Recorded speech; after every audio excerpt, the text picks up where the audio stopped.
Oh, this has got to stop. Rebecca! Everything's getting cold down here. Good morning, everybody. Well, it looks like I've got only 5 more hours to live. Now, George, you take an umbrella. Aw, Ma, it's just a step. From tomorrow on, you can kill yourself in all weathers. But while you're in my house, you live wisely, thank you. There are your overshoes in the hall. Take that umbrella. Aw, Ma. George, do as your mother tells you. Maybe Mrs. Webb isn't used to callers at 7 in the morning. Here, take a cup of coffee first. Be back in 5 minutes.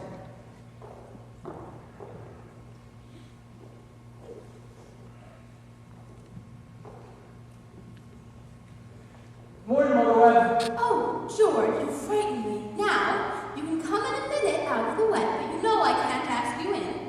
Why not?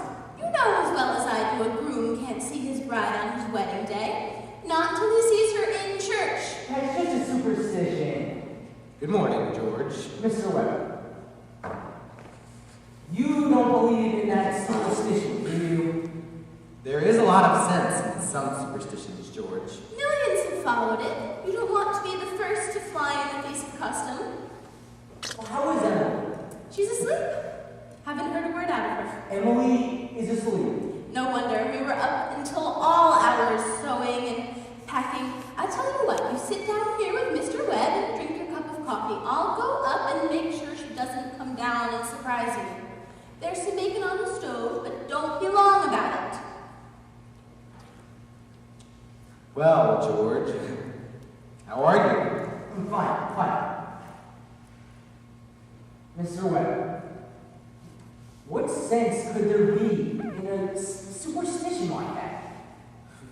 Well, on our wedding day, girls apt to be thinking about clothes and things like that. Don't you think that's probably it? Yeah. I never thought of it that way. A girl's apt to be a mite nervous on her wedding day. Yeah, but I just wish a fella can get married without all that marching up and down. Well, George, every man that's ever lived has felt that way about it. But it hasn't done much good.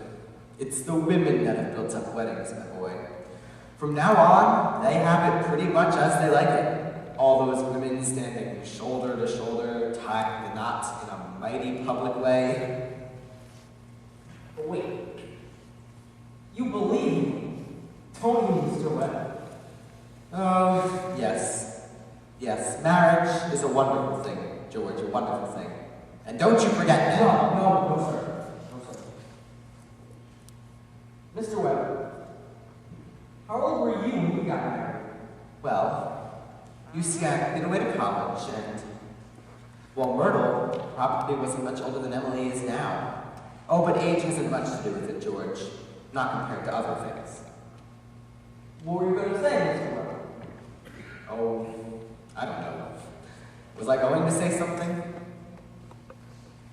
George, I've been meaning to give you some advice my father gave me on my wedding day. Charles, He said. Charles, make sure you start out early showing who's boss. He said. Best thing to do is give an order, even if it don't make sense, just so she'll learn to obey. And he said.